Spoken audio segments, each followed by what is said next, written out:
2011, philosopher Slavoj Žižek has argued that one of the most vigorous nationalistic forces across the post-Yugoslav space is the Catholic Church of Croatia and the Catholic clerical nationalism. Quote, 15 years after the 1991-1995 war in Croatia and Bosnia and Herzegovina, Žižek said in a 2011 London lecture, nationalism in the Balkans did not subside. On the contrary, in some cases, these nationalisms grew even more extremist. Yet it is no longer Serbian nationalism, but now Croatian nationalism that seems to be the most forceful in the Western Balkans. Its major characteristic, according to Žižek, is Catholic clericalism. In Žižek's words, quote, the darkest political force in the region, as far as I can see now, is the Croatian Catholic Church. It is absolutely openly pro-Ustasha. Church leaders refuse to distance the Church from this fascist ideology, even in a purely symbolic, trivial way. In several subsequent interviews and lectures, Žižek went on to argue in a similar vein by saying, among other things, quote, present-day Croatia is a Catholic clericalistic nationalistic state, an exemplary case of the return of the dark medieval clericalism to Europe. In a recent lengthy interviews with the German weekly Der Spiegel, Žižek says that contemporary Croatian Catholicism is not a religion, religious faith, or supernatural belief, but nationalistic ideology and a political cultural project. In his words, quote, our opponent isn't really religion. For example, a Catholic Croatian priest by the name Živko Kustić declared Catholicism to be a symbol of the fact that people are not prepared to renounce their national cultural legacy, the whole Croatianness. This statement makes clear that it is no longer an issue of faith and its truth, but rather a political cultural project. Religion here is just an instrument, an indicator of collective identity. It is about how much public one's own side controls, the amount of hegemony our side exerts. That's why this priest, Kustić, approvingly quotes an Italian communist who claims, I am an atheistic Catholic. That is also why Norwegian mass murderer Andreas Breivik, who himself is not very religious, referenced the Christian legacy as a foundation of European identity. In April 2015, Croatian pro-regime media launched an anti-Žižek campaign, for example, from, I'm going to make this part shorter, from a historian Ivo Banac, from sociologist Slaven Ledica. Interestingly, one may expect that right-wing daily, the voice of the council, Glas Koncila, is going to join this anti-Žižek campaign. However, Glas Koncila actually usually ignores Žižek, and there was one mentioning in an editorial which wrote basically favorably about Žižek. So the author, Krešimir Cerovac, is using the following Žižek's quote from an essay against human rights to criticize militant atheism in Europe, quoting Žižek. In our secular liberal democracies, people who express sincere religious loyalty have been brought down to second-class citizen status. Their faith is tolerated as a personal choice, but once they publicly lobby for something important to them, are being accused of fundamentalism. The whole controversy reviewed interest in religious nationalism in the post-war Balkans in the new changed setting and different relations. The debate reaffirms the thesis about the relevance of religious organizations in contemporary Balkan ethnic nationalistic movements. Žižek also revived previously elaborated older theses about Balkan ethnic nationalism involving religious organization, which consecrates nationhood and eventually contribute to the profanation of religious faith into some kind of basically using religion as identity marker and political mobilization tools.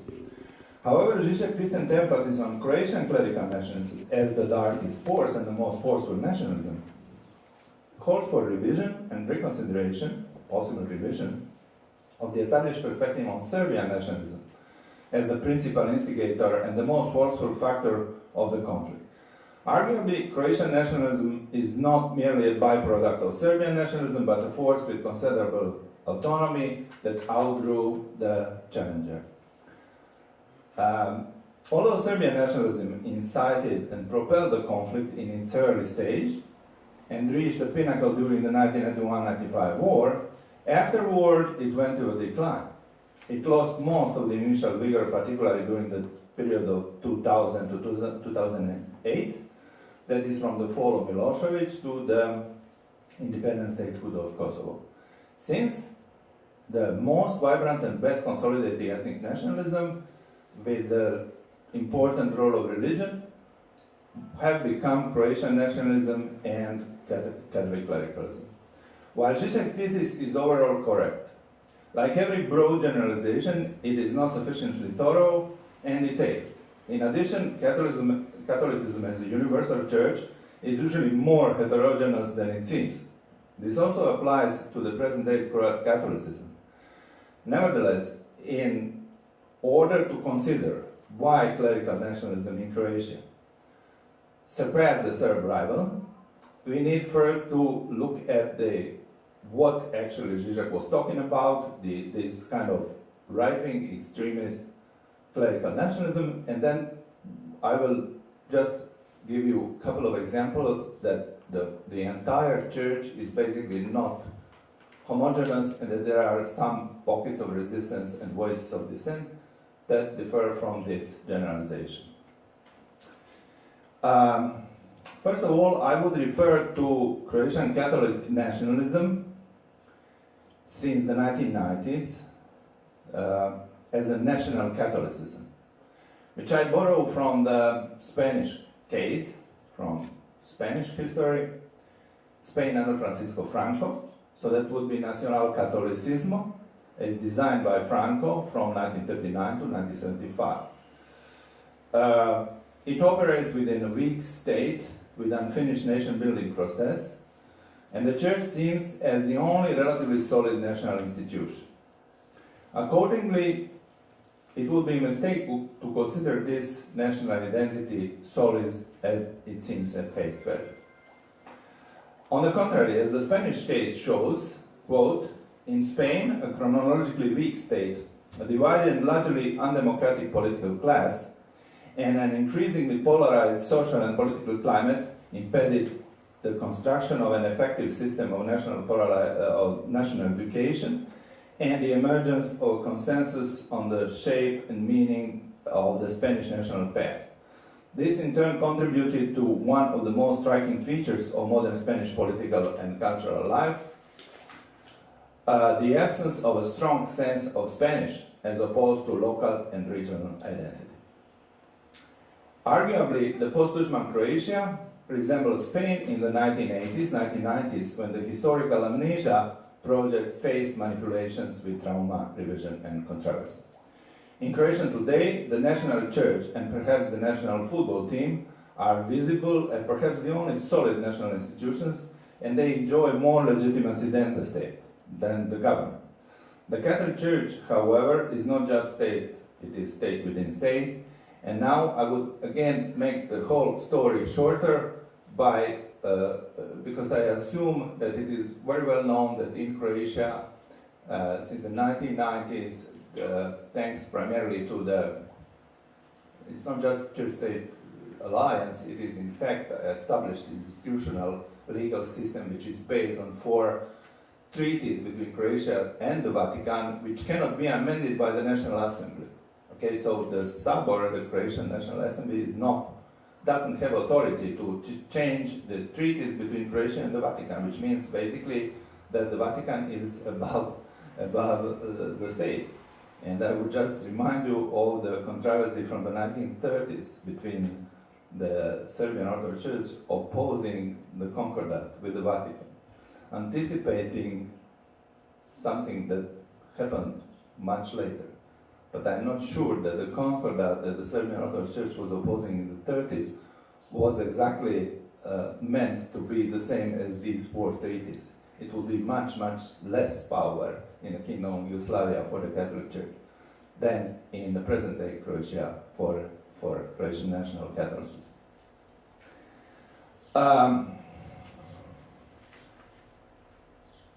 What I'm trying actually to say now is that after stating that the church is definitely dominant national institution and it is preserving a particularly hardline nationalism, what I consider new is to identify forces of opposition to the system that come from within the church and from within, basically, the believers, from below.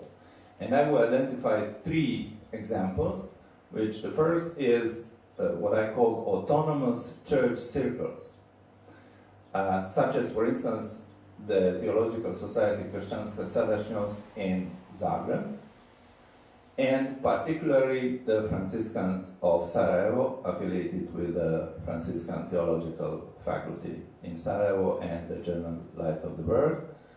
The second autonomous circle would be the internet portal Cross of Life, and then I would also say something about what I call radical converts, and I will give you 2 examples of Zdravko Tomac and Drago Perica. In the wake of the Second Vatican Council, Croatian Catholicism engendered several progressive theological circles. Most notably, that would be the Zagreb-based theological circle and publishing house Kršćanska Sadašnjost, and in Sarajevo, the Clerical Association Good Shepherd, and the publishing house Jukic. And the heirs of these progressive Catholic circles in the 1990s are most prominently the Franciscans of Sarajevo, the Theological Faculty, Franjevačka Visoka Teologija, and the church newspaper Light of the World, Svjetlo Riječ.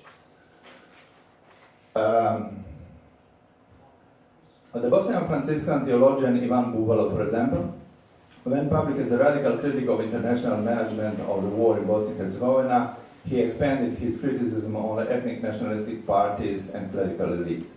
In his essays published by the radical Croatian journal Feral Tribune in aftermath of the Dayton Agreement, Bubalo, for example, wrote that, quote, Dayton peace is a debacle of our arrogant Western civilization. Dayton, he says, imposes a peace based on injustice, plants seeds for future wars, rewards the aggressor, and punishes victim of aggression.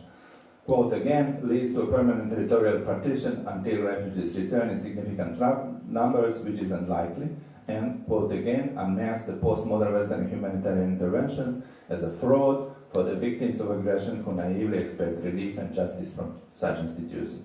Here in Sarajevo during the war, testifies Bubalo, we could daily observe all those numerous Western humanitarian workers and foreign mediators who walk around seeking not how to help the victims, but how to obtain for themselves some kind of their own selfish gains, or how to carry out propaganda and show themselves off in the media.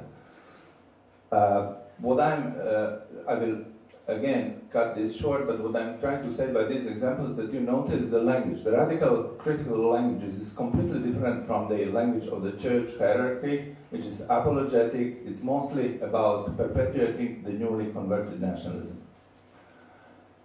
Another Bosnian Franciscan leader, Ivan Šarčević, also voices the disappointment with the West growing in Bosnia and Herzegovina during 1992-1995 war. Like other Franciscan, Šarčević blames both Serbian and Croatian nationalism, but he blames Serbian nationalists for starting the war, and that led to ethnic cleansing. However, he is also critical of the Catholic Church, which he considers corrupt. According to Šarčević, leaders of Croat ethnic parties in Bosnia and Herzegovina have constantly exercised treacherous, he says, quote, treacherous and immoral politics. In his view, the leaders of Croat and Serb ethnic parties in Bosnia and Herzegovina are two of a kind. Quote, if, according to Nietzsche, a nihilist is actually powerful man with no compassion for the weak, nihilists are also leaders of Bosnian ethnic parties such as the Croat Dragan Čović and the Serb Milorad Dodik. Their policies follow in the footsteps of Tudjman and Milošević, having no compassion for the suffering people and victims of war. Dodik and Čović play Nietzsche's overman who is above justice. Dodik does this in a vulgar and brave way, and Čović imitates him in a more subtle fashion, both using sarcastic and cynical humor, and both eventually bring about brutal consequences.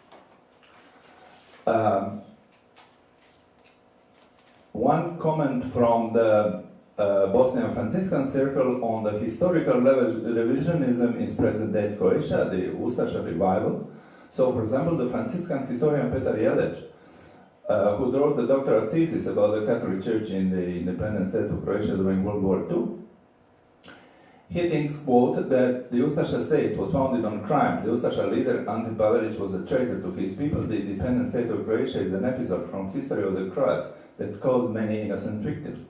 This is completely opposite to what the church leaders say, which never explicitly condemn Ustaša crimes.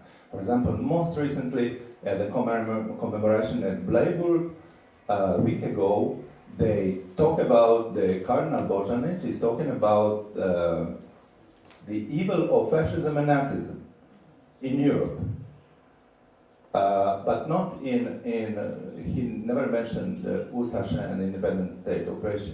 And then he talks about the evil of communism and communist revenge on the victims of war. For him, that would be the retreating Ustaša captured in 1945, and is calling for compassion for them, but not for the victims of Ustaša. Ivan Šarčević voiced similar views about the Ustaša state, and then again I have to cut these things short and move on to the voices of a new Catholic left, the Cross of Life, Tri Života, Internet portal. The Progressive Catholic Circle, the Cross of Life, began publishing articles critical of the Church on the internet in 2002. The founder and editor-in-chief of this religious internet magazine is Hrvoje Crkvenac. He brought together diverse staff of ecumenically oriented contributors for various church circles. The magazine publishes theological essays, news from religious life, political columns, and interviews. To begin with, in a 2013 interview for the Cross of Life, the former Catholic journalist Branimir Pohuk states the following: while Croatia is not a Catholic nation, the Catholic Church in Croatia is emphatically nationalist. The most vehement criticism from the Cross of Life circle targets growing social inequality, insensitivity for the poor, corruption in the Church, and the political elite. The examples of such radical criticism is a 2014 editorial from the prolific columnist Marian Vogrinec under the title "What God Does Not Love Croatia." He argues that the Croatian national project is failing due to corruption, bad government, and a politicized nationalistic church. While the church is most influential national institution, he says it is no less corrupt than the political parties and other influential institutions in Croatia. The same author, in November 2014, commentary entitled "Nation and Faith Under Boots of the Church of the Croats" attacks the Cardinal Božanić for supporting the war veterans and their street politics. That's kind of informal right-wing group of veterans of the war of 1991-95 calling for the resignation of the left-center government. Now I'm moving on to the third group, which I call radical converts, Zdravko Tomac and Drago Pircer. Again, in order to stay within time limit, I will skip the example of Zdravko Tomac and just say something more. Zdravko Tomac is a former communist official during the 90s, close to Franjo Tuđman, who converted who actually plays some kind of radical Catholic converse and is having some kind of visions, apparitions, and testifying spiritual experiences and so on, but politically is basically very close to the far right. Drago Pircer is the opposite. He was brought up as a militant young Ustaša. His father was a close, basically Ante Pavelić's bodyguard, and he came to Croatia in 1991 with his brother to fight in the war for the homeland, and he lost his brother. He testifies crimes against humanity and crimes against the refugees, and particularly expulsions of the Serbs from the Crimean region at the end of the war, and finally activates as a human rights activist since, and basically is now, as he refers to himself, is a convert from fascism to anti-fascism. There is again a number of examples that I need to shorten and then move on toward the conclusion. To summarize, the recent emphasis on Croatian clerical nationalism as the strong leader. However, Croatian clerical nationalism is not homogeneous, because it's not homogeneous either as a church or as a political movement or cultural project. In the church, there are influential factors that are autonomous and progressive, and others dissenting or departing from the mainstream politics of the clerical elite and church leaders in various ways, including radical options and radical criticism. Moreover, for the reasons that world Catholicism currently is under a reform-minded pope, and because Croatia is a member of the European Union, the emergence of another Tudjman or a Croat equivalent to Slobodan Milosevic is probably unlikely and would not be tolerated, which I'm not sure, but I wish I can believe that.